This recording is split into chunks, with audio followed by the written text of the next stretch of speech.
want to stock up on some raw croutons, and you can take some home. We have some plastic bags for you to be able to carry them home. So if you're a student who wants to get extra credit for being here, you have to sign in. And if you are not a student, but you want to be on the email list that I send out with events like this one, make sure you sign, not sign, print very carefully your email address. Well, aloha, thank you for coming tonight. This is a continuation of the Global Hope America in Crisis series. And this fall, we're focusing on climate change because it's very clear that there's nothing more important than dealing with the climate change issues. And we have tonight a very impressive person to speak. And I was thinking how Marco Mangelsdorf is fabulously perfect for speaking because he's got the politics, the science, the academic experience, and just a hands-on work in our island on solar and other renewables. So he has the whole expanse of the issues that are important to climate change and renewables. I have a secret hope or desire, and that is that people start taking on the challenge of creating a Hawaii Green New Deal. And I hope you talk about that a little bit, Marco. So Marco Mangelsdorf is a PhD from University of California. He has taught classes here at UHH and in California on the politics of climate and energy issues. And he has done papers and gone to conferences all over the world, Europe, North America, Hawaii, and Asia. So this is, we're very honored to have you speak to us. So thank you very much. Please welcome Marco Mangelsdorf. Can you guys hear me okay if I project like this? Don't need a microphone. Thank you, Noelle, very much for the great kind intro and you guys for coming this evening. So my plan is to speak for about 45 minutes or so, and then kind of leave it open for discussion. I think I would kindly ask that if you have questions or comments, you kind of hold them until I wrap up so that I can try to maintain whatever flow I can for what I'm going to share with you guys. So just, a couple more words of who I am and what I'm doing. I've been in the energy field for 40 plus years, both in California and the past 20 here in beautiful Hawaii. And my full-time day job is owning a medium to small solar energy company, Provision Solar. And we've been around since 2000. We're right here in Hilo. We've worked across this island, across the islands in general over the years. So that's kind of my full-time day job. But I also have had this academic track over the years where I've taught from time to time. I developed my own course, taught here at UH, taught at UC, Politics of Energy, which has been a passion of mine, a great interest of mine for a very long time. And it's really been fascinating to be a part of the energy industry here for as long as I have been, but also have that academic side, which allows me to kind of take a bird's eye view and in a more analytical framework in terms of looking at the stats, looking at the data, looking at the trends, looking at the players in the energy field, both here on this island, across the islands, and in the country, and how it kind of all interplays. So it's really provided me with a lot of really juicy, interesting stuff. Let me ask you guys this. What would you estimate to be, of all the energy used in the state of Hawaii now, after more than 40 years of efforts through Republican and Democratic governor administrations, through all these legislatures, through all these public utilities commissions, 40 years of efforts to try to wean ourselves from imported fossil fuels. So there's been an emphasis, decade after decade, to try to become more energy independent, right? More energy secure. So what estimate would you come up with that in this day and age, 2019, how energy independent are we versus fossil fuels, number one, oil products coming in from far away? 20-something%? 20-something%.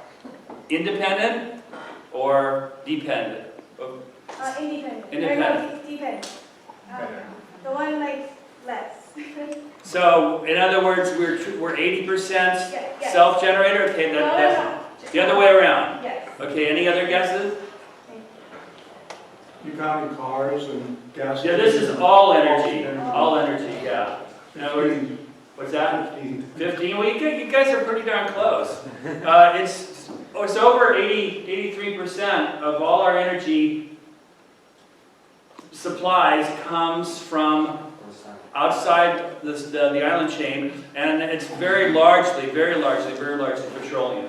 So all these decades of effort, we're still 83% dependent on imported oil to fuel our economy, as in power generation and transportation. So all these decades of efforts, we still have a long ways to go. Okay, more locally for this island, what percentage of all power generation on this island last year came from renewable sources? What percentage did you guess? Prior to Puna going offline? I'm sorry? Prior or after Puna going offline? Well, I mean, Puna geothermal went offline in early May last year, so you have to take that into account for the estimate. So 43.6%. Who said that? Where'd you find that? The energy, the National Energy Association. Well, you guys are sharp. That's great. So 43.6%. This island was renewable last year for electricity generation. Now, keep in mind, electricity generation is power generation, not transportation. So when you throw in transportation, we were a lot less independent, right? But for power generation, 43.6. The year before, 2017, prior to PUC geothermal going offline, we were 57%.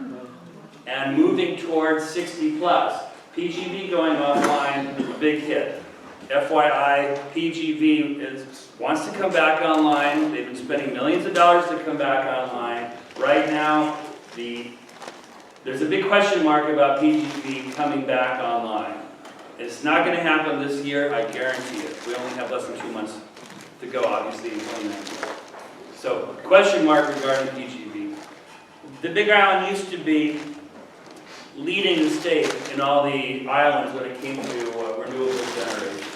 Now, with us at 40+%, this year's going to be more or less about the same percentage, I'm going to predict.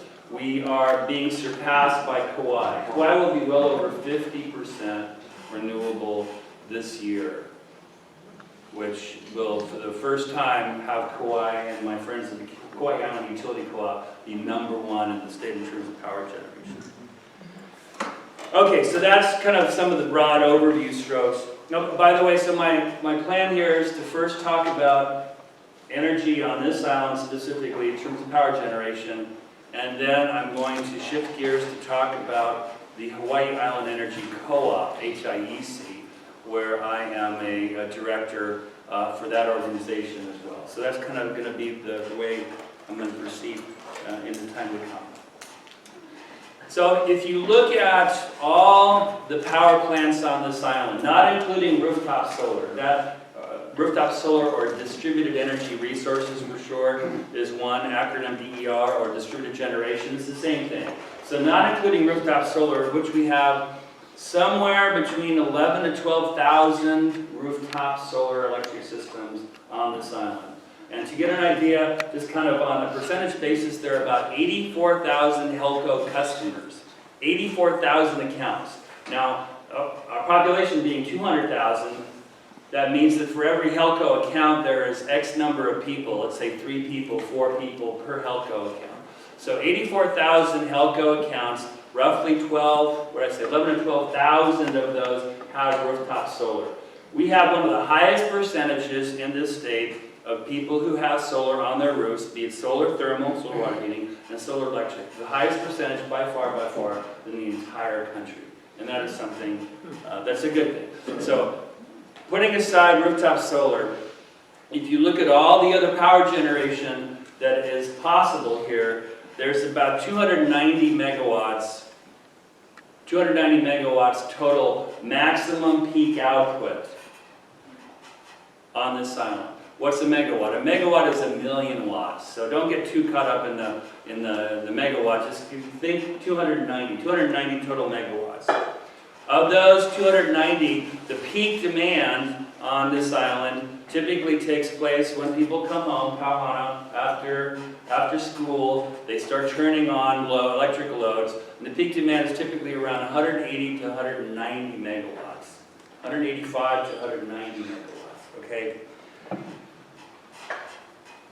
Out of all the rooftop solar that has been installed to date, it is somewhere in the 110 plus megawatt range. So again, 290 peak output from all production, not including rooftop solar, about 185 to 190 peak demand. Solar now is going up more than 100 megawatts. So we're talking substantial power generation coming from solar. And there's going to be even more coming. There have already been 2 projects that have been green-lighted by our Public Utilities Commission for 60 megawatts of utility-scale solar plus energy storage, i.e. batteries. 60 megawatts. 2 times 30, 2 separate plants, both on the west side of the island, the Waikoloa area. Okay? 60 megawatts. Right now, as of today, there was the closing date of another so-called request for proposals that HELCO Hiko put out several months ago. Today's the deadline, where developers from around the country, around the world come and say, we want to develop another 60 megawatts, another 100 megawatts, another X megawatts. So sometime in May of next year, Hawaiian Electric will announce that they have approved, I'm going to guess, another 60 to 100 megawatts of solar plus storage for this island. Another 60 to 100. We already have 100 plus megawatts of rooftop solar. We've got another 60 megawatts of already approved utility scale solar and storage coming, and here's going to be another 60 to 100 megawatts. You start adding up all these numbers, you're talking about real generation, right? And my point would be, as you're adding up all these power plants, all this generation, there's a big question that the utility operators and HELCO have to ask themselves, which is, where is all this power going to go? Because there's no such thing as an infinite grid. You guys may have heard of this kind of buzzword called a smart grid, which means different things to different people. But even the smart grid cannot take an unlimited amount of power generation from more and more and more and more solar, more this, more that, coming into the grid at the same time. A finite grid cannot take an infinite amount of power. So with all this new power coming online, these new projects being proposed and approved by the Commission, again, where's it all going to go? What are you going to do with the existing power plants, such as the one up in Honoka'a called Hamakua Energy, which is the second largest power plant on the island, about 60 megawatts. It is owned by an unregulated subsidiary of Hawaiian Electric Industries. It's a sister company with HELCO, Hiko, and Miko. So you have an AGI company that owns the second biggest power plant on the island of Hamakua. The largest power plant on the island is owned by HELCO. It is right kind of at the entrance of the Keahola Airport. You see it right there across the highway. That's 80 megawatts. So as you bring on more solar, more storage, more solar, more storage, other power plants have to ramp down. You cannot have more and more and more and more power being in the same grid.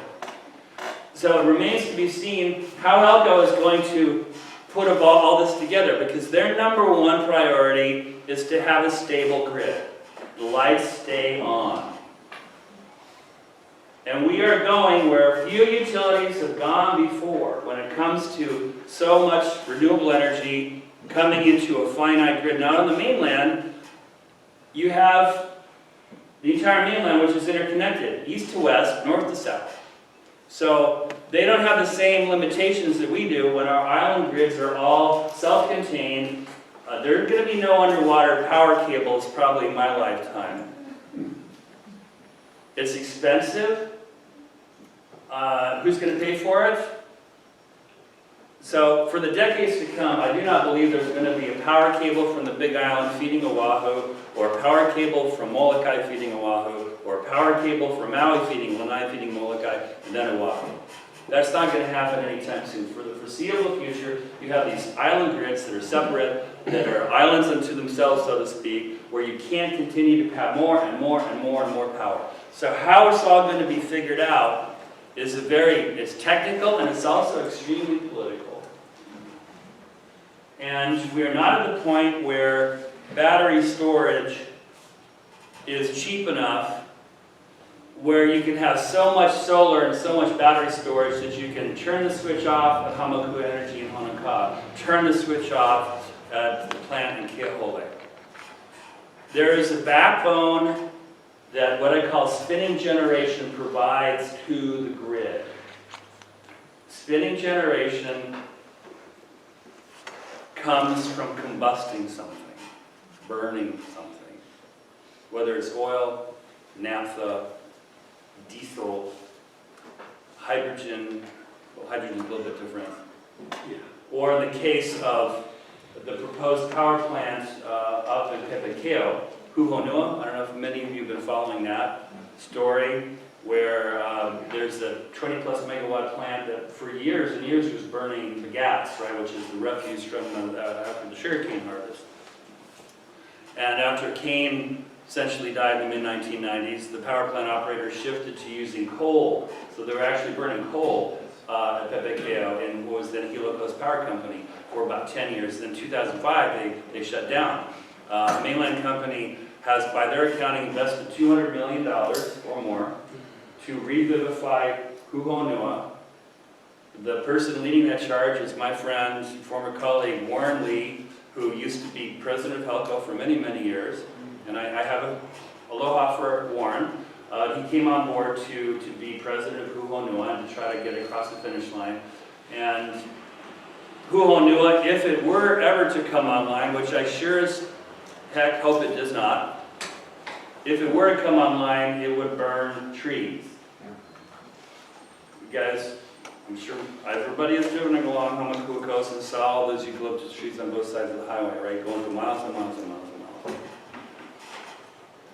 But what a lot of people don't know is that the contract between Kuhonua and HELCO does not require Kuhonua to burn only Big Island trees. They can bring in biomass from wherever they need to burn in that plant if it were to ever go online. So just to kind of quickly bring you up to speed, those of you who maybe aren't following this particular issue, Kuhonua was to go online, had it received approval from the Public Utilities Commission in 2017. And Henry Curtis, many of you probably heard of Henry Curtis, Life of the Land, longtime crusader, great guy. He brought a suit in Hawaii Supreme Court that was decided earlier this year in April, and the Hawaii Supreme Court ruled unanimously, 5-0, that the PUC in 2017 erred when it approved the power purchase agreement between HELCO and Kuhonua because the commission did not take into account the effect on climate change, air quality, and environmental quality. So they remanded, in a highly unprecedented move, they remanded the decision, the PUC decision, back to the commission. And the commission is now considering, forced by the court, reconsidering whether a power plant on our coast that would burn biomass is in the public interest. So sometime in the first 6 months of next year, the commission will issue a decision. I'm very, very hopeful that they will put an end to that power plant once and for all, because I have come to the conclusion that, is that Al Gore, I think, who coined the phrase not too long ago or a number of years ago, we have a planetary emergency here. And the notion that on this island or in this state, let alone in the rest of the world, any new power generation should be combustion-based, to me, is something we cannot afford to do as a species. So at least on our island, our commission has the opportunity to take a bold move, which I hope will put an end to that power plant once and for all. So it's a question as to what happens with Honua. It's a question mark what happens with Puna Geothermal Venture. Puna Geothermal Venture reliably put out power from 1993 to last year, roughly 25 years. They had a number of hydrogen sulfide releases over the years. People who lived in the area were made sick according to their own experiences, and I'm not going to challenge them or question whether they were really sick or not. And I was relatively accepting of PGV up until May of last year, when some rather dramatic events happened, right, in Leilani Estates in the whole lower East Rift Zone. So whether PGV comes back online is an open question right now. And I'm personally kind of conflicted about it because, comparatively speaking, it's better than burning stuff for power generation. But at the same time, how much sense does it make to have a geothermal power plant in one of the most seismically active and hot lava zones on the planet? So, but it's not my call anyway. Ultimately, it's going to be our Public Utilities Commission.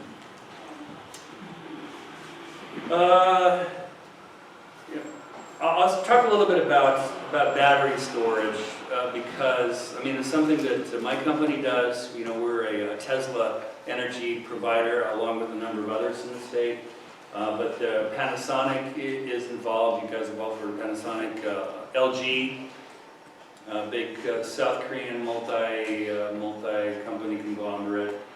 Sony. There are major American and foreign companies that are developing energy storage. And we're seeing this, I don't know if I say transportation revolution, but one of the ways that we are going to be able to get further, faster, and deeper, as I say, in this state in terms of curing ourselves of this dangerous addiction to imported fossil fuels is to shift transportation to electric vehicles. And that's something that Hawaiian Electric very much wants to see, not so much out of the goodness of their own heart, but because more electricity consumption means more sales, and more EVs means more electricity consumption. But the most important thing is, where does the electricity come from? How is it generated that goes into our EVs that gets us from here to Kona and back, or here to Hamakua and back, right? So I'm a big favor of electric vehicles in general, as long as the power is being produced to charge the batteries is coming from a renewable energy source. And I think we have a great potential to be able to do that here in this state. But storage is also critically important, not just in transportation, but also the fact that there are times during the 24-hour cycle when the sun doesn't shine, right? Duh. Most of the, a good part of the 24 hours, there's no sunshine. We have 2 wind farms on this island. About 20 megawatts down to South Point, along the cliffs there, and we have about 10 or 11 megawatts up in Hawai'i. There are times of the day when the wind doesn't blow much, right? So renewables of solar and wind variety are called non-firm, as opposed to firm power, which comes from spinning generation, which you have the confidence is going to be available 24/7, 365 days of the year. So we're not going to get to a point where the sun is shining 24 hours a day. I remember in my early years there was talk of putting geosynchronous satellites in space, 22,000 miles up, that would always be in the sun, and then have those solar arrays produce power and transmit it down to ground receiving stations via microwave. Woe is any living creature that's in that beam, right? So I don't think it didn't go anywhere, and I don't think it's going to go anywhere. So the way you turn non-firm renewable into more firm power, which is what the utility wants, is by having storage. Right now, cost-effective storage for utility-scale renewable energy projects typically will give you 4 to 5 hours worth of stored energy. So once the battery is fully charged and you start discharging, it will essentially poop out after 4 or 5 hours. That is not good enough for firm power. That's not good enough to qualify for firm power. So there needs to continue to be substantial progress made in two things. The energy efficiency or the energy density of the battery, where you can get more energy into a smaller volume, and two, it's got to be cost effective, right? Because if you could do something in the lab where you're causing it to be 10 times more energy dense, that's all well and good. But if it's going to be astronomically expensive, forget it. It's not going to work, right? So the good news is that you have all these major players who are really committed to the battery storage evolution and revolution. But we're not there yet. But you got to start somewhere. And the starting has already started. The folks have already, the players have already left the starting line in this race. And there's a tremendous amount of competition. I'm very, very optimistic that the progress will continue to be made. There's a lot of money involved, and it's going to be a key part of the whole movement towards more and more and more renewables, not just on our isolated islands, but also on a planetary scale. On a practical matter, the solar industry here in this state, which I've been a part of, like I said, for 20 years, I'm not sure if I came up with this a number of years ago or whether I read it somewhere, but somehow the term solar coaster got into the public discussion. And I can tell you, my friends, I have been riding a solar coaster, and it can be rather harrowing sometimes. And you look at it from the perspective of let's say you're in the tire business, okay?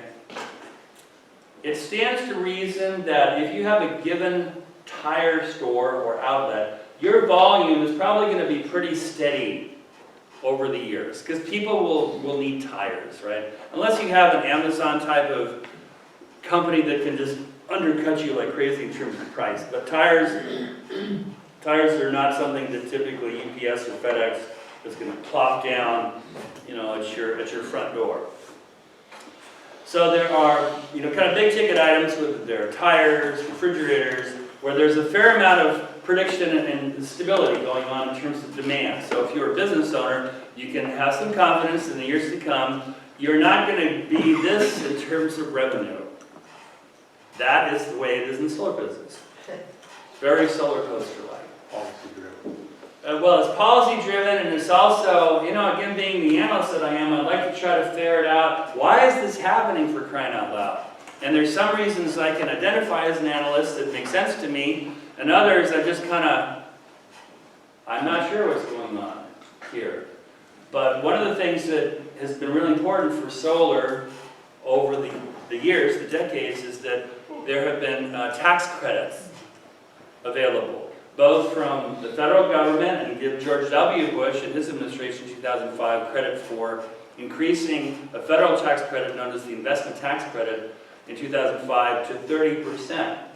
30%. So if you are a federal taxpayer, which most of us are, and if you buy a solar system, the cost of the system can be offset by 30% worth of a tax credit, money that you don't pay to the federal government. So it is a dollar-for-dollar value. So that's obviously quite an incentive. The state has also had a tax credit of 35% for the years. So you add up 30 plus 35, you're talking about a substantial incentive to go solar. There are those who are not terribly friendly to solar or renewables who say, the only way they survive is because of federal support. What they fail to say is that There is no such thing as a level playing field when it comes to energy. I know something about that. I've researched it. And if you go back over the past 50, 60 years and you track the different energy sectors, petroleum, coal, nat gas, nuclear, renewables, you can actually see how the money was spent and how much money was spent. The conventional fuels, oil, nat gas, coal, and nuclear, way the heck up here in terms of subsidies. Renewables, way the heck down here. It's not even close. So for anybody to say, renewables, they can never make it on their own. Well, there ain't no such thing as a level playing field when it comes to something as important and politically connected as energy. And by the way, it's the same with food items. In terms of governments, whether it's the Americans, the Europeans, the Japanese supporting the rice producers, the corn producers, and so forth. Whenever you have a segment of the economy that generates so much money and has so many big companies and entities behind it, you have them going to the government for support. So, the amount of money, again, that renewables have received over the years is teeny tiny. It's minini compared to what fossil fuels have received. So one of the important things going on, my company and the industry right now, the solar coaster is on an upswing, which I'll take any time, any day of the week, compared to being on the downswing. And one of the big reasons is the federal investment tax credit, which I mentioned, 30%, that actually starts ramping down less than 2 months from now. On January 1st, it drops to 26%. So word is getting out, has been getting out. And interestingly, it's been shown from a psychological perspective, if let's say you have an investment portfolio and your investment advisor, who you trust, right? It's not some scammer. He or she calls you up and says, hey Marco, I really suggest you sell part of your portfolio because I think it's very likely that your portfolio value is going to go down. People typically are a lot more motivated to take action out of a fear of loss than if that same advisor calls me up and says, oh, do I have a deal for you? You should invest in XYZ stock because you'll make great money. Yeah, what else are you going to tell me? So the perception or the fear of loss actually is a greater motivator than the other way around. So I think part of that is involved in terms of sparking the fairly good year we're having in terms of solar. You know, what comes next year, I don't know, fingers crossed, because the investment tax credit, again, it goes to 26% next year. The following year, in 2021, it drops to 22%. And then by 2022, unless there is a change of legislation in Washington, which assumes passed by both houses of Congress and signed by a president, by 2022, there will be no federal tax credit for homeowners to go solar. There'll still be 10% for businesses to go solar, but nothing for homeowners. Now, as far as the state tax credit goes, so that I may mention, there's no sunset date. But every year, this has been going on for the past 4, 5, 6 years in the legislature, the Hawaii legislature, which means from roughly the mid part of January to the early days of May, there have been efforts to change the solar tax credit. For 4 straight years, our legislature has failed to do something that to me would have been really, really important, really, really good, which is to create a separate state tax credit that would promote folks who already have solar electric systems, of which there are more than 80,000 across the state, okay, 80,000. The vast majority of them have no storage, which means that when the grid goes down, whether it's a hurricane, whether it's the pole gets clipped down the street, those solar electric systems, they shut down. No matter if you spend 10,000 or 80,000, if they don't have storage, they shut down. So these efforts for the past 4 years, which have failed 4 years straight, to get a bill to the governor's desk that would establish a tax credit, state tax credit, to add storage to renewable energy systems, has failed. Why?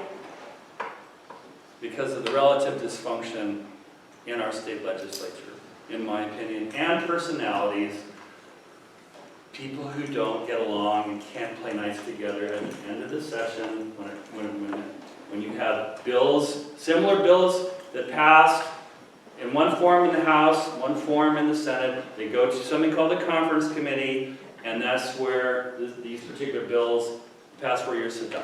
So that's, okay, enough editorializing about that. Okay, let me shift to the fun story about the Hawaii Island Energy Co-op.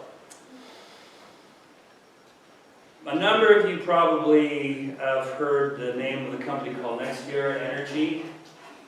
NextEra Energy. NextEra Energy is a great big company based in Florida that has a number of utilities in Florida and in the southern part of the U.S. under their belt.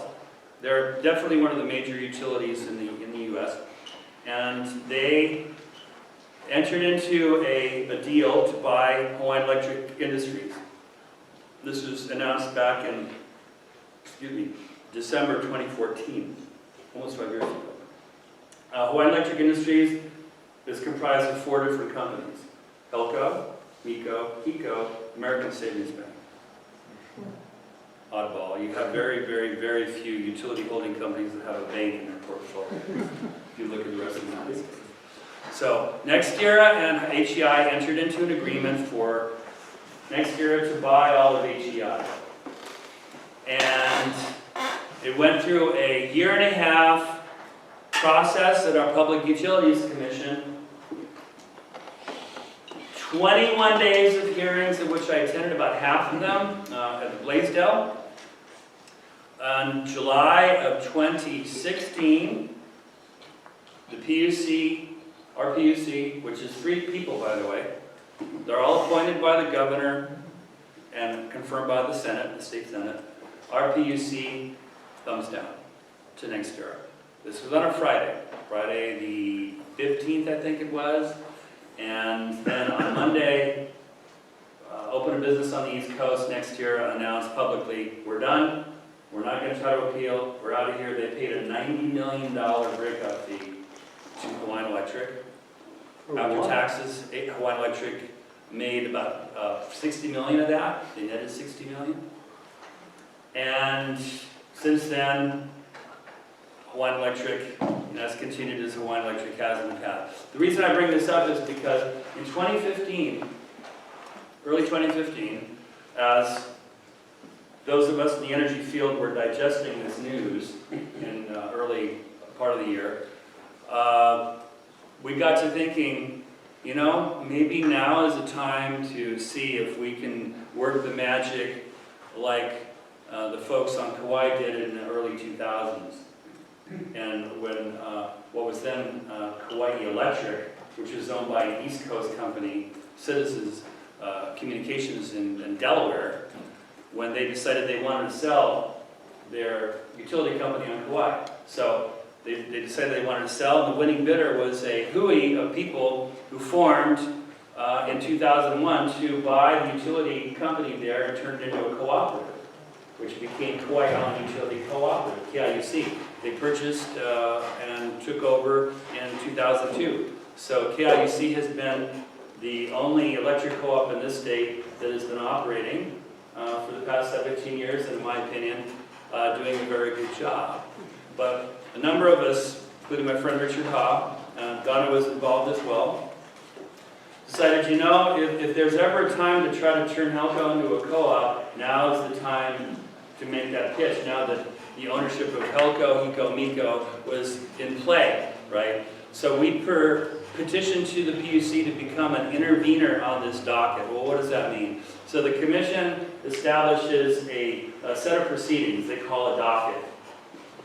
Whether it's a requested rate increase for Helco or HECO or MECO or something having to do with telecom or transportation, the PUC regulates public utilities, whether it's power, communication, transportation, and water. So they opened the docket, as they should have, on NextEra buying AGI. And we decided we're going to ante up, we're going to become one of the interveners along with 25 other parties to be a full participant in the whole proceedings regarding AGI, the sale of AGI. It was an incredibly eye-opening experience for us. Very expensive because you need legal representation and you're paying lawyers $350 to $450 an hour. And there aren't that many of them in the state who actually do this kind of regulatory law. But fortunately, we had some benefactors who were able to back us. And when all is said and done, we didn't take a specific position against AGI being sold to NextEra in terms of the merits, whether it was good or bad. Our position was that NextEra had not made the case why them taking over this island's utility would be in the best interest of this island's residents. They didn't want to go that granular. They just said it's going to be better for everybody, for all 5 islands that Hawaiian Electric serves, which is this island, Maui, Molokai, Lanai, and Oahu. So we weren't opposed per se to what they were doing, but we said, you guys haven't made the case of why things would be better here. So July comes around, the PUC thumbs down on NextEra. And at that point, we got to thinking, maybe we should do something more than just be an intervener on a docket now that was closed. So we made a proposal, serious, credible, with backing, to Hawaiian Electric to buy Helco from them. And it took them a while to give us an answer. It was frustrating very much for me and others on my side because of the tactics they were using. But ultimately, after a number of months, we finally got them to give us an answer. The answer was no. Which is their prerogative, right? They're under no obligation to sell to us or to anybody. And I think part of the reason of why they didn't want to go in that direction is one of the arguments they made to the commission, all during the proceedings with NextEra, was yes, we want to sell to NextEra because everybody would benefit across the islands. That said, we don't need NextEra to do what we need to do. So they were trying to walk this fine line between, yes, it would be better with NextEra, but no, we don't really need them. So psychologically, I'm thinking, for them to agree months after getting turned down by the commission that they were in effect willing to sell Helco to us, which would have meant the de facto breaking up of Hawaiian Electric, I think they just weren't going to go there. But this is speculative on my part. All I know is that we approached them. It wasn't on the golf course, chit-chatting with one of the directors. It was in writing, it was serious, it was credible. And they turned us down. Again, that's their prerogative. So that was more than 3 years ago. So what have we been doing since? I've been paying the bills, minimum as they are, to make sure we're legitimate. We are an official 501c12 with the Fed IRS, which is the specific nonprofit segment for electric co-ops. I applied for that, we got it. We're a legitimate 421c under Hawaii revised statutes. So we're completely legit. We're a co-op in search of a utility. And I'm still hopeful. I'm still hopeful. One of the things that is challenging right now, own the power? Yeah, that's the name. Own the power, yes. So let me kind of take a step back and tell you why I think a cooperative is superior to other utility ownership models. And Hawaiian Electric, by the way, is something known as an IOU, investor-owned utility. They're traded on the New York Stock Exchange. Okay, so they have 108 million outstanding shares, of which a lot of that is owned by institutional investors, more than 50%, and a lot of it is owned by mom and pops, by Hawaiian Electric stock. And they've been giving dividends for year after year after year. But with an investor-owned utility, there is an intrinsic conflict between shareholders who want to maximize return on investment, and ratepayers who want to have the lowest possible electric bills. Shareholders want to maximize returns, which means the utility is maximizing revenue, whereas the ratepayers would just assume there'd be less revenue. Whereas in the co-op, who owns the co-op? It's not shareholders traded on Wall Street. The owners of the co-op are each and every member of the co-op, i.e. each and every person who pays a utility bill. So there's no longer that tension between ratepayers and shareholders because the ratepayers and the shareholders are one and the same. Another benefit of co-ops is that they are non-for-profit, which means that if there is they don't call it a profit, but if there's a margin between expenses and revenue, then that money can go one to two places.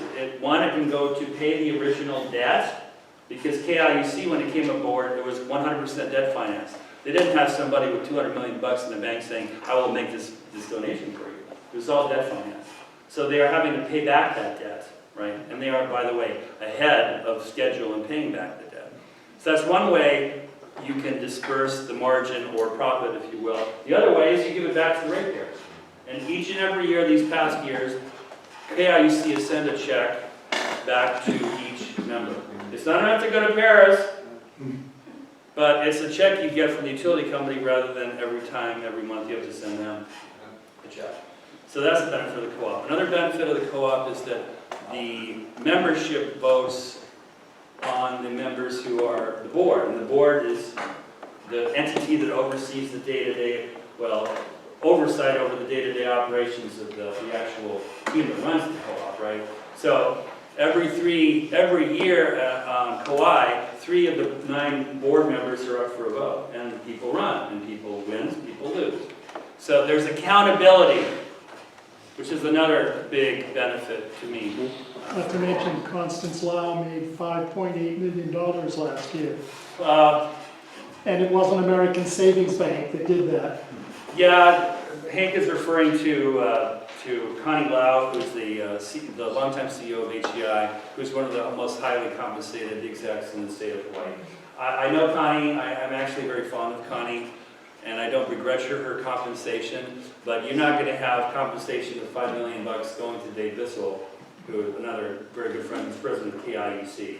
So you don't have that type of executive perks at the co-op level that you do at IOU. But if you take a similar company on the mainland, right, a compensation for the CEO of that company, take San Antonio, which is a similar population to this whole state, that CEO makes $500,000 of compensation, of deferred benefits and salary. So how do you rationalize $5.8 million because you've got the PUC supporting it? I'm not going to comment on No, what, you just buy stocks, right? Buy enough stocks and then you vote her out. Yes. Theoretically, yes. If you look at the ownership of AGI stock, more than 30% of AGI stock is owned by 10 hedge funds and institutional investors. So if they were to band together and have let's say, there would be an alternate slate of directors, because AGI also has typically 3 or more people every year as they turn over, but they're voted on by shareholders and not ratepayers. But I don't want to get too much in the weeds here. The minute or two left. The other challenge right now, in terms of making a play on Helco, is that if you look at different segments of the American economy, there is one segment that is showing irrational exuberance, in the words of former Fed Chairman Alan Greenspan a number of years ago. One sector of the American economy that is showing double-digit growth over the past 52 weeks compared to all the other sectors of the economy which are in single digits. And that one that is in double digits is electric utilities. Go figure. And Hawaiian Electric stock has been trading at record high levels over the past 6-7 months. So the value of that company is overinflated in my opinion, and also in the opinion of Wall Street analysts who I keep in contact with, probably to the tune of 25 to 30%. In other words, they feel that AGI stock is significantly overpriced.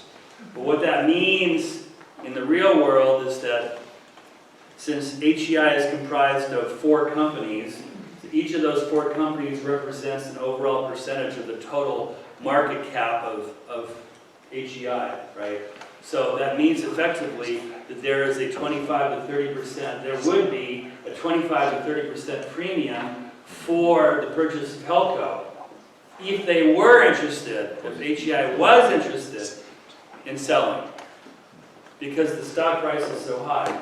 Why is that important? It's important because I'm convinced that if we were to have a chance to buy Helco, the only way I could sell it to you all and to residents in the Big Island is not going to be through democratic control. Hey, you can vote people in and vote them out. Does not feel good.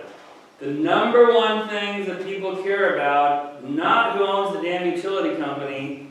Yes, they care about the lights on and the Game Boys playing and the cold beer in the fridge and your Wi-Fi router.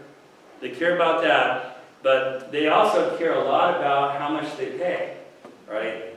So I can't possibly go out and sell the idea of a co-op if I say, co-op is great, trust us, get behind us. Oh, by the way, it's going to lead to an increase in your electric bill. Forget it. No way.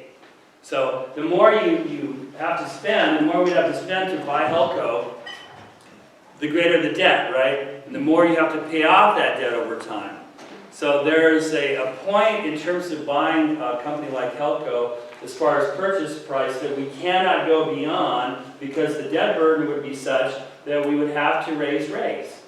So the only way I can be a part of this is that the sale price for Helco be at such a price where the debt financing would allow us legitimately to make the case that we see a path to the decrease in electric rates over time.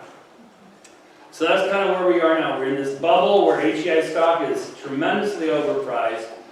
The board at AGI and HECO don't have much motivation to change things very dramatically.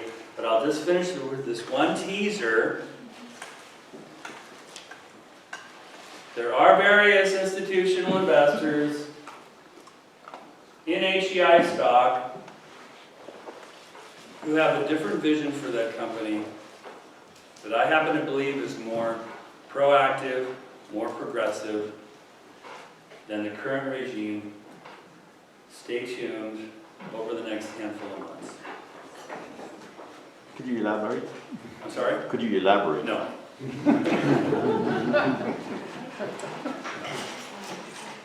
What's the fun in it?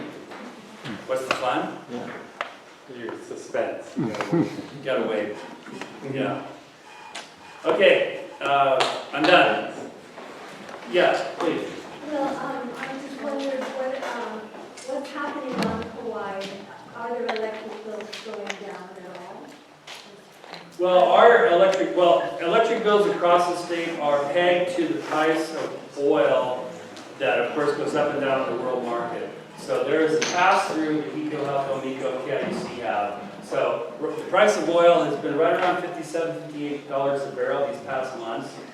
So the price of electricity that all of us are paying for the so-called R rate, or residential rate, is around 30, depending on consumption, it's around 33 cents a kilowatt hour.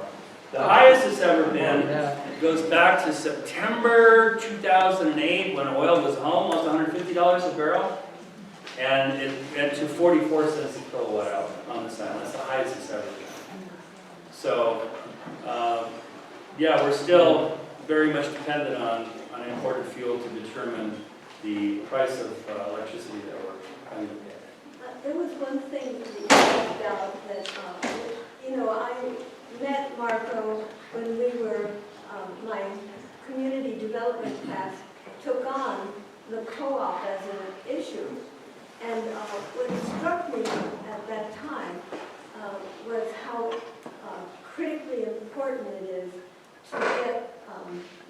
funds together because we started researching NextEra, and it was so corrupt. Could you talk about that? You know, what I can share with you is that how much money are we talking about? When the PUC turned down NextEra to purchase Hawaiian Electric back in July of 2016, they didn't just say a one-page no. They issued a very lengthy decision because they, the commission justifies it, right? And in the course of justifying it, they listed a value for Helco of, if memory serves, $768 million. 768. And, that's not chump change, right? And, right now that value would be higher because of the inflated stock price. So I got to thinking, oh, Lordy, where does one come up with $800 million? And without trying to sound too cocky, I was very pleasantly surprised that there's no shortage of entities out there that are chomping at the bit to get a piece of this action. Another benefit co-ops have is that this goes back to the Rural Electrification Act of 1937, okay? Back in the days, you had utility companies that would want to build power plants, which are expensive, right? And after you build the power plant, you want to sell the power, right? And you want to sell more power, and the way to sell more power is you distribute it in urbanly dense areas, right? Because then you have more people who are going to buy the power. But you start getting into the countryside and the farm areas, where you have a farm every 2 miles or 10 miles, you've got the infrastructure cost of building these power poles, right? To sell what kind of quantity of electricity? Not a whole lot. So under Roosevelt, he established, through the Rural Electrification Act, money from the feds to support the electrification of the rural areas. And that particular idea has continued to this day, 2019, through the U.S. Department of Energy, USDA, Rural Utility Service, RUS. Taxpayer-supported entity under the USDA that lends money at the best possible rates to co-ops. And we got a letter from the USDA in terms of, well, how much of this island is quote, rural? And it's, it's not just 60%. No, I mean, they use some criteria, right? We're 80% rural here, which would mean that conceivably, if we were to buy Helco, 80% of the purchase price could come from RUS at the lowest possible cost of money. There are other organizations. In fact, I was at their headquarters just about a month ago, north of Dulles Airport in Virginia, the Cooperative Finance Corporation. They're $22 billion in assets, and they would like nothing more than to work with us to turn Helco into cost. So the point being, without trying to sound too cocky, money is not the issue. It's a willing seller and a price that would make sense in terms of long-term financing the debt, right? There was a question, yes, sir? Yeah, is there any other place in the world where you have 1.5 million people that pay 44 cents a kilowatt hour? Yeah. Where would it be? Parts of the world that aren't connected to a big grid that are more... Yeah, I was asking if you know where. Yeah, I can't give you a specific... But I don't think there's any place that exists. No place in the U.S., there's no place in the U.S. that's taking that. There are parts of Alaska I've read over the years where you have generation that is fossil fuel, right? No renewables, no hydro, no solar is kind of limited at that far north latitude, where the fuel has to come in from great distances, and you have, let's say, a small community that is isolated. I'm talking about a group of 1.5 million. Okay, civilized people in an easy place to live. It doesn't exist. We're getting screwed by Helco. They have a guaranteed income. They got these people. Everybody who works for Helco makes more money than anybody else on this island. Oh, you forgot Young Brothers. Oh yeah, they got a guaranteed income too. Anyway, so it's guaranteed that they have, Helco has to make money so that everybody's always happy anyway. But anyway, I'm saying we're screwed by this Public Utilities Commission and the way that they put the price of electric for everybody here. And how about if you live next to Bonneville Dam, it costs 4 cents a kilowatt hour or something. Well, what's the deal? We're getting screwed. Can anybody straighten that out? Well, I would challenge the premise of your question. What's the challenge? Go ahead, challenge it. You're ascribing malicious or negative intent or motivation on the part of HELCO. I'm just saying we have to pay more than anybody else around. There's something wrong with that. Yeah, well, you know, have you looked at a map of the world and seen Hawaii in the middle of the Pacific? I know, but I we're have. still a part of the United States, and there's government subsidies for everything, and we're rural. How come we're still paying the highest rate? Because we have the longest supply lines in the whole damn country when it comes to bringing fuel in here, and we're still 83% dependent on imported petroleum for our economy. That's why we're getting screwed. Yeah, but when you look at salaries from Constance Lau and everybody on the board, if you cut that down, right there is the savings to the people. So Saying I'm not going to get into a populist start. What percentage of this island, what's the percentage from hydro in this island? Hydro? Yep. Why? Because there are only a couple of small plants on the Wailuku. So, Okay, so what is it, 1% or something? no, it's a little bit higher. I think it's 4 or 5. The oldest generating plant in the whole island. But couldn't you use hydro as a storage method? Because other places, what they do is they pump water. You're talking about pumped hydro. Exactly, so Yeah. for peak and whatnot, or to carry your base load, right? That if you were to work on a plan for that, that you could use that to carry peak and to carry base. Well, KIUC is in fact working as we speak on the first pump hydro in the state to be able to do exactly it. And pump hydro, by the way, so it's kind of like a battery, except it's very different. In that you don't have cathode or an anode and chemicals. You take, let's say, a solar system, big solar that produces power during the day. You use that power to pump water from a low elevation. You pump it up, pump, pump, pump, pump, up. And then you have it in a holding area. And then when the sun doesn't shine, you have water come back down. And it spins the generator. Now, the law of physics says you never get 100%. You know, you have to have energy to pump it up. You're going to get some of it coming down. But it's something worth looking at. And unfortunately, it's very geographically specific in terms of you have to have the right topography and water source to go from lower to higher. Yes. Any tax credits coming along for solar hot water? There are state tax credits for solar hot water. There have been for 40 plus years. State tax credits? Yeah, no federal. No federal? No, That's not for now. Yeah, unfortunately. Thank you. So we have all this great production coming online, and our usage probably won't expand at that rate. So we have all this curtailed energy. What would we do with this benefit of our production? I mean, we could pump it uphill. We Well, could put it in a battery. One of the more What's the good news? imaginative proposals that, in fact, I just talked to a colleague of mine who invited me to a gathering on Sunday at, I don't know if many of you heard of a fellow named Hank Rogers.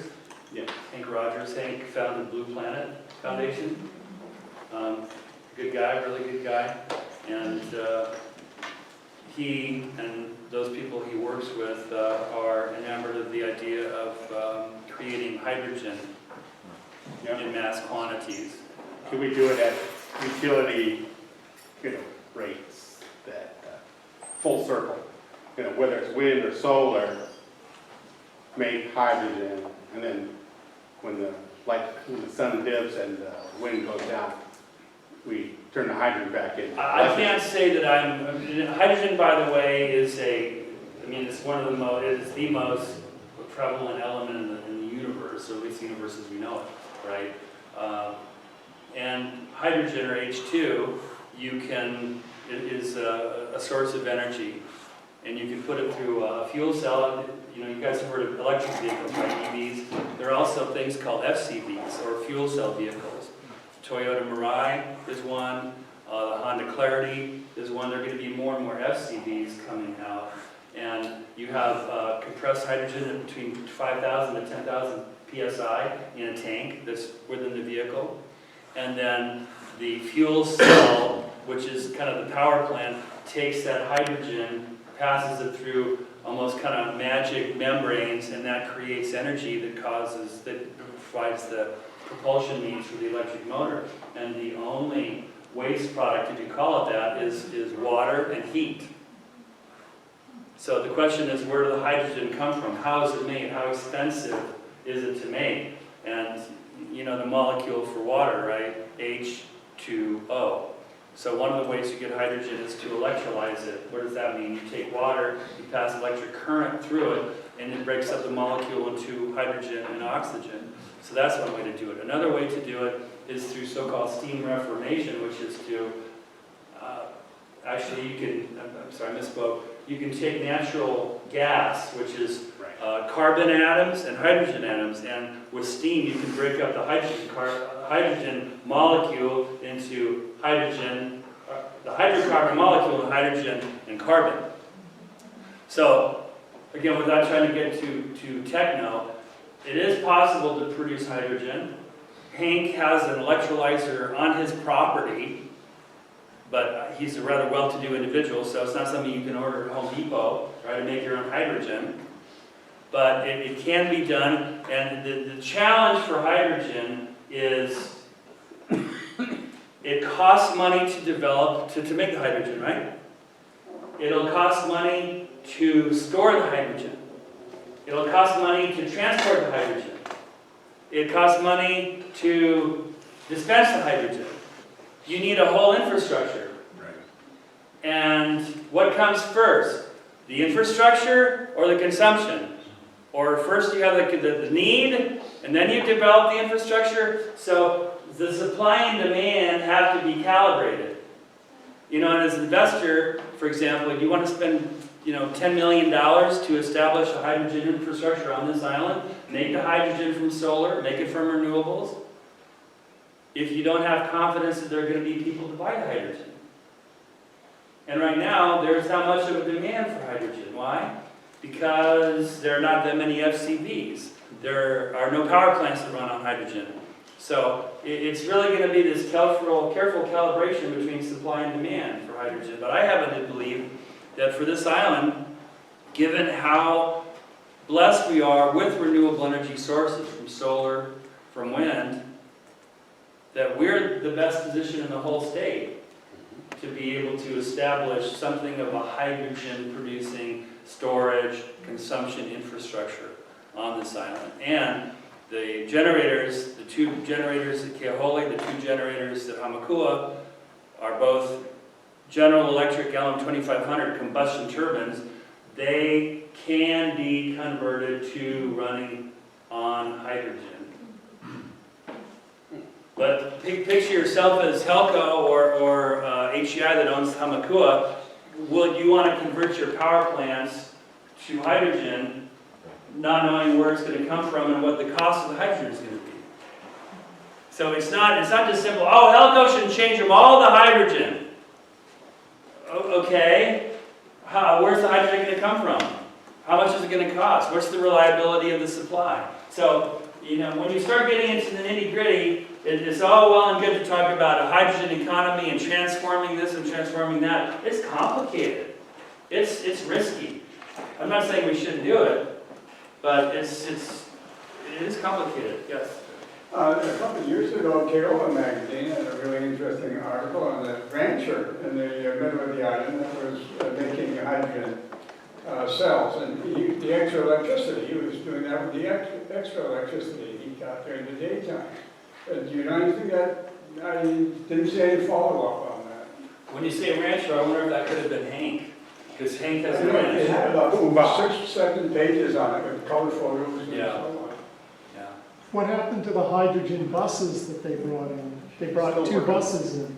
Yeah, I'm still working on I mean, it's, What? They're renting on it. They're not operable yet, they're working on it. I thought we were totally surrounded by water, isn't that the most basic element of hydrogen anyway? You just extract it from the seawater? well, again, it's, Exactly that was I was thinking. What about a desalinization project, such as was going on that I met somebody years ago? They were doing that down in Milo-Lee. a desal project? Yes, and I'm just wondering if you did such a project to get water, as opposed to seawater, Right. would you get hydrogen out of it? Well, desal is you're just taking salt water and you're effectively removing the salt. Then you have fresh water. That's not the same process of breaking up the water molecule into two. So you're just removing, call it an impurity, if you will, of the salt.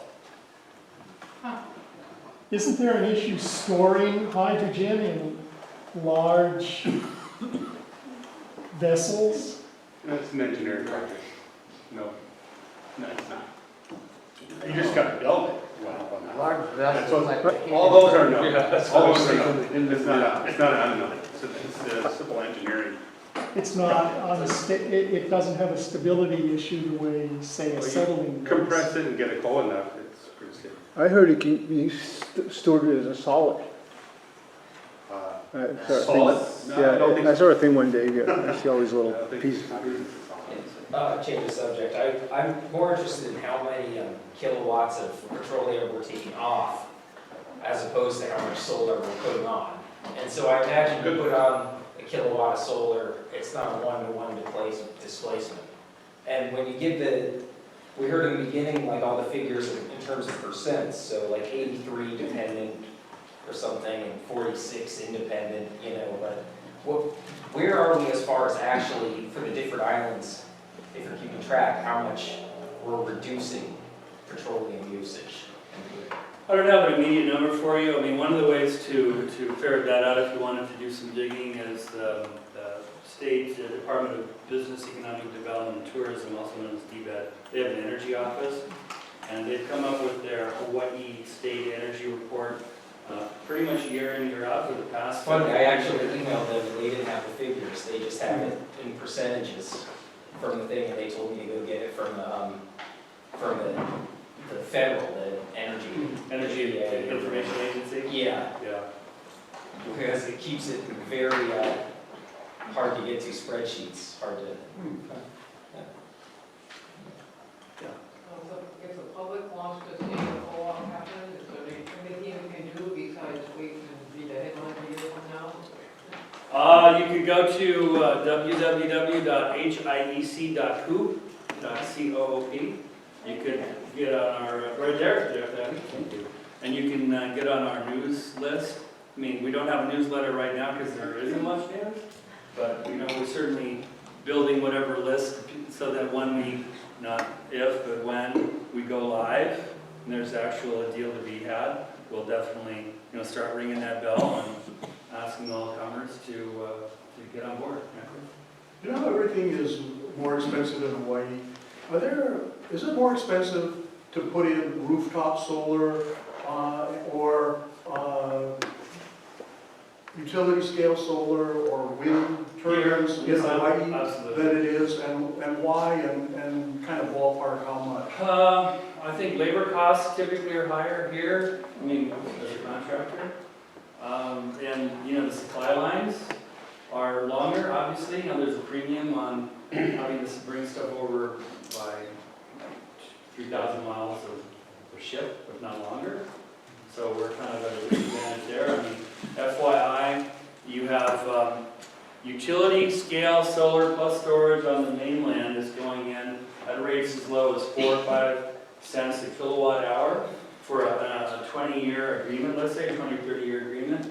And the lowest rates we've seen so far in this last round of proposals that were accepted and approved by the PUC were in the 8 to 10 cents a kilowatt hour range, so roughly 2x.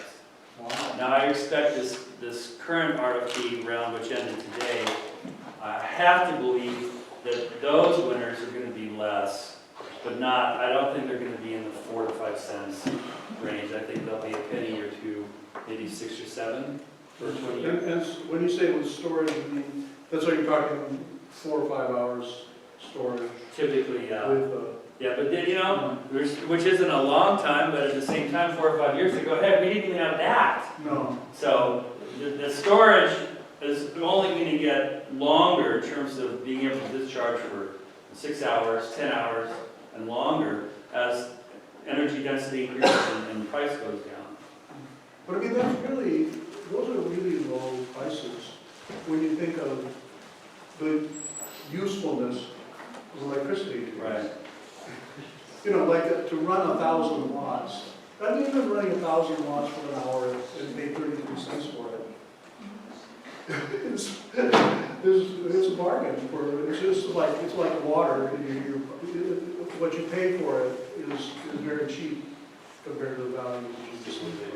Oh, I think, And for these generation costs are really quite low. and keep in mind the generation is one slice of the pie for total cost that you and I pay. There's infrastructure, maintenance, admin, and so forth. Yes, sir. Talking about battery storage and water pump storage, I'm just curious what your opinion on thermal storage was, on whether you like the kind of larger, whether a thermal plant would be any more effective or useful or anything like that on the island or not? Well, where I know, in the real world, solar thermal to produce electricity, there's a power plant in Southern California called Island which is this great big tower. It's in the desert that's got this kind of 360-degree mirror. And you have a whole bunch of what are called heliostats around it, which are fancy words for mirrors. So as the sun goes over, the mirrors track and they concentrate all these thousands of mirrors on the tower, which creates thousands of degrees, right? Which can cause phase change from a solid to a liquid, and then it releases that energy when it goes from the other way around, right? I don't know the energy efficiency in that. Ivanpah has not been without problems. One of the things that certain people are unhappy with is the fact that you have birds who are still flying in the area, and if they happen to be caught up in a beam, they are instantly fried, and the folks who work at the plant call them streamers, because it's just, it's got... Right. Wow. They also, just factoid, is the developer of the project, in that area there was an endangered species by the name of the desert tortoise. We're talking, they're about this big. And they relocated all the desert tortoises within this big circumference. And the cost for every tortoise in terms of relocation was over $50,000. Wow. But what value do you place on an endangered species, right? So, to go back to your question about solar thermal, it's a lot more limited in applicability and practicality than PV, photovoltaics, where you just have a semiconductor, typically of silicon, you do some doping to it, you have wires on it, and put it in the sun, it lasts for 20, 30 years. Hey, can you talk about the type of batteries you're using now in your installations? Lithium ion. And what is their, how long do they store and how long can you put out? Well, the Tesla Powerwall, which is their residential go-to product, and I have one on my house as well, is 13.5 kilowatt hours. 13.5 kilowatt hours. And FYI, the average consumption per household in the state of Hawaii is about 18 to 19 kilowatt hours a day. So in my electricity use is moderate, and I have a photovoltaic system of 4 kilowatts. So, I actually turned off my Helco power a while ago just to go on solar and storage alone. I could go indefinitely. So how big is this unit and how much does it weigh? 260 pounds. 260. Yeah, what is it about the size of that desk there? How big is it? If I were to take the desk and stand up rectangle, kind of sort of that. Okay, and what is that about that thick? Yeah, Les has one. About that thick. Okay, is that the one, there's a empty box down at Home Depot. That's not it. That's LG Chem. Oh, That's okay. LG. But it's bigger than that then? It is bigger than that, and it Okay. has more energy stored than that. So what is the magic number for storage? You said that was a limiting factor, there was only 5 hours. What's the magic number that we? I haven't seen a particular magic number, but whenever you are able to get to more than 4 hours, double that, triple that, quadruple that, then you get more attention from the utility company because it begins to come closer to firm power, where they can rely on it for a longer period of time rather than a shorter period of time. I mean, there was a story a couple months ago, KIUC had there was some type of fault, it was a cable, I believe, that corroded and it brought the whole island down. They have 33,000 ratepayers there and roughly 70,000 people who live there. And what happened to the storage, for crying out loud? KIUC has been on the front lines as far as solar plus storage on the utility scale, far, far beyond what Hawaiian Electric has been doing. It's because there are a number of cloudy days. So the batteries weren't at a full state of charge to be able to help the utility ride through this fault. So that's not KIUC's problem. I mean, there are times when, the weather is lousy. When the weather is lousy, your batteries don't get stored or don't get to 100% state of charge. Listen, but I don't understand that. It looks like, from what I understand, is that Germany is what, 50% or 60% powered by solar? I don't know if it's that high.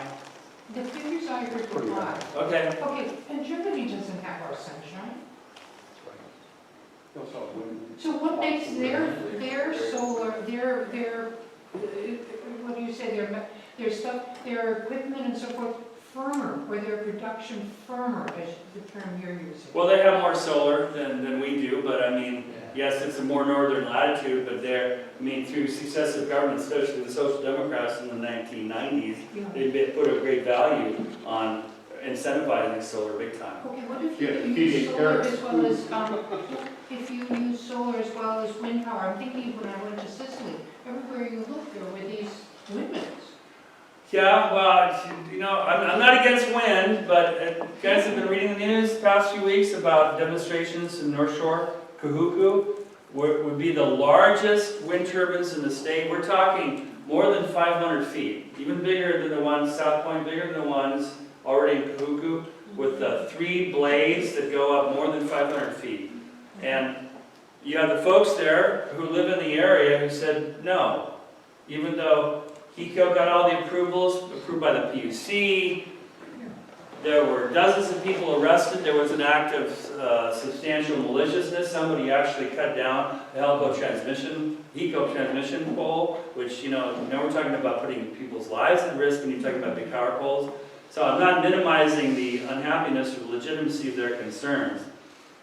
It brings me to one important point, which I don't think I made, which I should, is that there's no such thing as a free energy lunch. Every choice we make has consequences. And I wouldn't want to be within sight or hearing of a 500-foot wind turbine because, for one thing, even though they're not spinning around like an egg beater, run fast, they're going slowly, but it creates a low frequency that can propagate a long ways. I mean, miles and miles and miles. And, do you want to live in an environment where you're not just hearing it, but you're feeling this low frequency hum, all the time? So I'm not saying wind is good or wind is bad, but we have to take into account. And a lot of people have made the social justice argument that, these wind farms and these other plants, these power plants, they get put in areas where the rich people don't live, right? Because the rich people wouldn't want that in their backyard. So it's the people on the lower end of the economic spectrum who have to essentially put up with the disruption of having big wind turbines. So we could put them where the cows live, where the people don't. Very windy places. Well, if you look at the most wind energy friendly state in the whole country, it's Texas and it's Oklahoma. But we have world-class wind here on Hawaii, on the west side, and then downslope, Waimea. It's the water there. Those are really very productive for wind. Yes, sir. To change the subject entirely, how's wave energy coming up? Yeah, I was gonna ask, wave and tide. To my knowledge, there's nothing commercial going on in this state. You know, the ECO has looked at a number of kind of prototypes. They've received some federal funding to look at this or that novel wave energy contraption, but nothing in terms of commercial scale that I know of. I mean, there are parts of the world where you have tides in and out that will differ between one part of the day to the next, or to later on in the day, 10, 20, 30 feet. So if you put, gates there where the water's coming in and out, you can catch it going both ways. So, but that's rather site-specific, right? In terms of being able to put something 100 feet out, 1,000 yards out, and it's going to create energy by the movement of the waves, which is generated by wind typically. I don't know of anything remotely commercially practical or available in this state. The British are probably the leaders in that, In waves? in wave and tide technology, and actually commercially use it. Yeah. There's a place in Reims, France, where there's a huge bay, and they have like a dam there, and they use tidal power to generate, something like 15 megawatts, a huge bay that changes tide regularly. I have one other question about the battery. How much is that big battery you were describing? How much does that lithium battery cost? Depending on the provider to install, completely installed, permitted, engineered, anywhere from 12 to 16,000. So the one you have is worth that much? Well, that's all in. I Right. mean, yeah, I know you did it yourself, so you could afford it, but what does the battery cost just to buy it then? Well, I mean, I'll suggest that you can go to the Tesla website and you can see for yourself. Oh, come on, you can tell me. I'm not gonna, Like I said, it's, depending on who you buy from, if you buy from Tesla direct, it's gonna be cheaper, but the fact is that Tesla, well, give us the range, what is it? I just did. 12 to 16. Just for the battery? All in. That's the whole system? Or is that just the battery? That's for the energy storage integrated in with a solar electric system. Okay, and that'll give you your 20, what'd you say? 13.5 kilowatt hours. 13.5 kilowatt hours. Yeah. Okay. Yes, sir. That was my question. Like, say you buy an old house and you want to convert it to solar. What is Joe Sixpack looking at to do all this? Oh man, it really depends on what Joe Sixpack's energy consumption is. I mean, we do homes in the McMansions on the west side where I've sold systems to the tune of $250,000 to folks who have the money for solar and storage. But most people don't have $250,000 to spend doing that. So I mean, we'll sell PV systems to homeowners who have more modest homes, anywhere from 20 to 50. Yeah. And can you get a loan like attached to your mortgage for that, or for the construction loan? How do people? Sure. That's one of the areas where there's actually quite a bit of support. You can get credit union loans. Many people do here in the state. There are other national companies that offer finance programs. There is a program that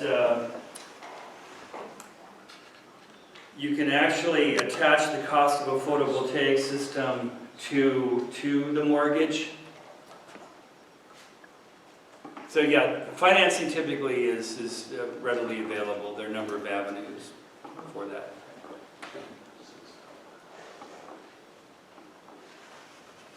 Yeah, I saw your hand. Okay, do you know the numbers, how much of the population of this island or Hawaii altogether would it take in boycotting Helco to force their staff stock down to force them to sell.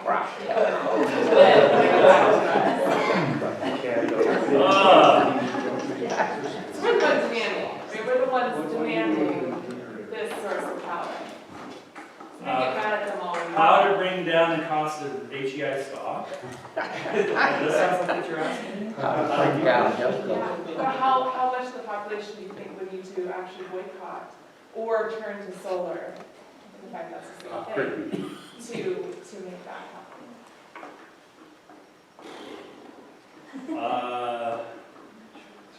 When you're talking about a publicly traded company with a market cap of somewhere around $4.5 billion,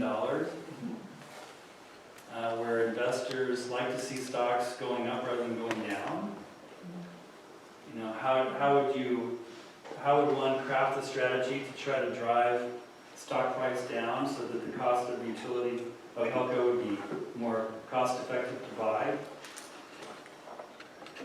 I don't have an answer for you on that. I mean, Free solar systems for everybody in the island. there are vagaries of the stock market that I can't begin to understand, let alone try to explain. But I mean, typically, Wait for the next that does come down. And you know, I'm not trying to be too coy when I shared with you guys a little while ago that there is definite serious stuff going on behind the curtain right now with One Electric. So, you know, yeah, next handful of months. Can I take a stab at that? I think all it takes is us in this room spreading fake news on Hawaii Electric. It would cause the stock to tumble. That's all you gotta do. Spread fake news. And people would jump on it. Just like a thing like Hong Kong, if enough people here made Hawaiian Electric very uncomfortable, they might decide, you know, time to sell. We don't need this political hassle. Yeah. That's really what I've been sitting here thinking about, is like, we're talking about a different power. We're talking about political power. So if it's we the people for the people, at what point in time is it an option for the people to make the decision rather than the corporations? Right. Well, I mean, one way to answer that is Hawaii Electric, as a publicly traded company, they have a fiduciary responsibility to their shareholders, okay?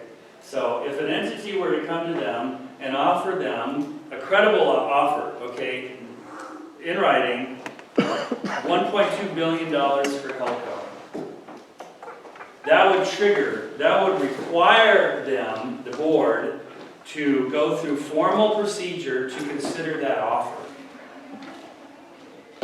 And if I offered them $1.2 billion, that would get their attention, okay?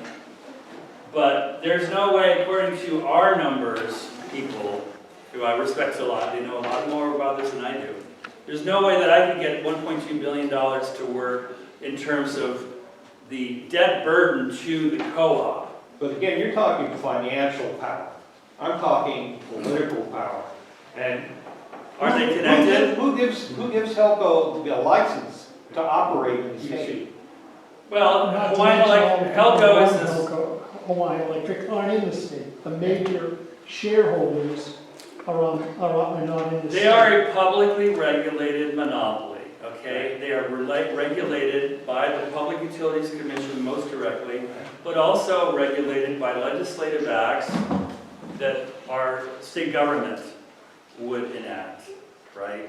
Exactly. So is it possible that you could have a movement within the state government, within the legislature, supported by the governor, that would essentially be a state-sanctioned takeover of a public utility because it would be in the public interest?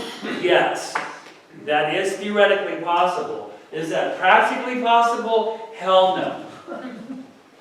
Why? One of the reasons is because Hawaii Electric is very well connected. Literally and figuratively. And there is no movement at this point that would essentially seek to break up by force. It would be a hostile takeover of a publicly traded company. I see no possibility of that happening anytime in the foreseeable future.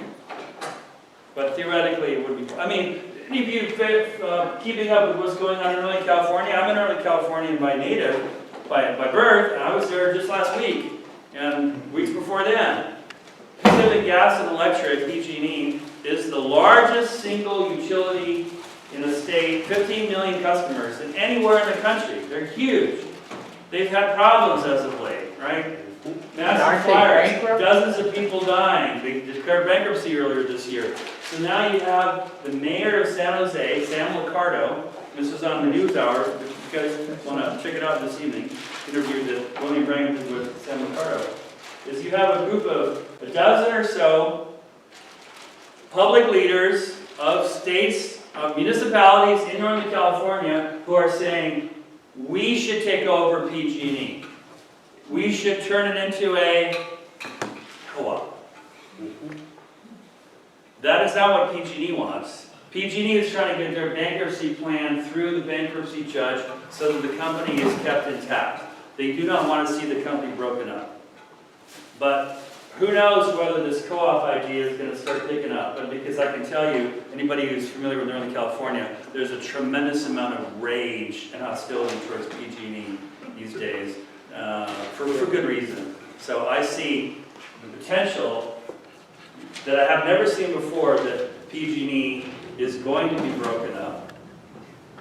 And a good solution would be, for me, would be to see San Jose and other areas in Northern California that would effectively turn much of PG&E into a cooperative. That would be very complicated. It'd be a long process. It'd be very expensive. But maybe that's an example where there would be enough public support and people would chime in. They'd get in touch with their legislators. They'd march in the streets and so forth. I mean, maybe there's that nexus, right? Maybe there's that critical mass where there'll be enough people that PG&E will be. I mean, that would be phenomenal.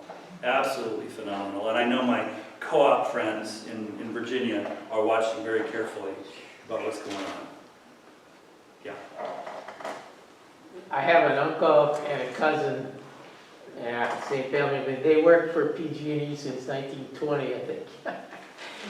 They could never believe that this is happening to PG&E. Everybody thought that was like, just like Helco here or something. They had such an easy life, but now their company's going bankrupt. It's unbelievable. Yeah, it's just in listening to you talk about this problem, it sounds like the constraints for meeting the demand for not putting more carbon in the atmosphere and providing electricity for the public is this economic constraint, but it doesn't sound like that the state has actually developed a real plan for serving the communities with renewables and laying out what is needed, locations where projects could be built. I mean, a lot of states and a lot of countries, they do this as a basis for going forward with these kind of projects. I mean, is that happening or not happening? Well, back in 2015, David Ige signed a law that said, by golly, we're going to be 100% renewable for electricity generation by 2045. Got national coverage, Hawaii's in the forefront, great. What I found kind of lacking is, how are we going to get there? What's going to happen in the next 5 years? That's completely absent. So typically the politicians like the kind of, the takeaways that's getting picked up by the press in terms of wonderful things will happen in 10 years, 20 years, and 20, in this case, beyond their term. 26 years. I'm much more, again, I'm being in the business, I'm much more concerned about year-to-year cash flow and revenue rather than 100% renewable in 20, 60 years. So to your point, yeah, I think there's lack of kind of the central plan, and it's been kind of up to the individual utilities to to do what they can. And, you know, like I said early on, Helco was a leader for many years, you know, and I give them a lot of credit for that. And I think more so than any other island in the chain, I mean, we do have the potential, the greater potential to be more energy independent, cost-effectively energy independent than any other island in the chain. And it's going to take enlightened leadership, it's going to take money, it's going to take support in terms of tax credits, it's going to take people being willing to make hard choices and understand that there is no such thing as a free energy choice, that there are costs involved. And we can't continue to just say no to this option because we don't want to see wind turbines, say no to that option, and you know, we literally just start painting until we're in a corner and, oh, where do I go? How do I get out of here without walking across the paint? Right? So, you know, I try to be optimistic.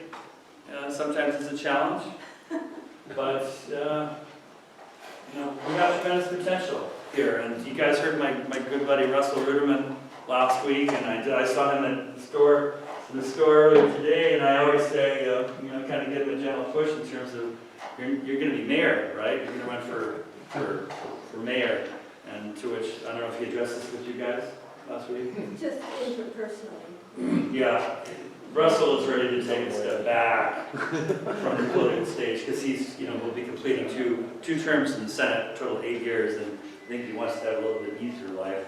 But I mean, he's my hands down choice to be mayor. But if we had a Russell Ruderman or somebody who is into really implementing a Green New Deal for this island, I think that would just be phenomenal, absolutely phenomenal, because you know the person at the top, be it a man or woman, who has that vision and who's committed to it. You know, we have like Alexandria Ocasio-Cortez, right? You know, she came up. She was one of the, along with Ed Markey, senator from Massachusetts. You know, they came up with the Green New Deal a number of months ago, and I read it from page 1 to the end. I thought, this sounds great. Unfortunately, Nancy Pelosi being, I have a lot of respect for Nancy, but she buried it. You know, there's nothing going on, unfortunately, with the Green New Deal in the House, which is too bad. But, you know, locally, we had the political leadership and a county council that was behind it. I mean, I think we could do wonderful things. So, folks, I'm kind of running out of steam here, but thank you.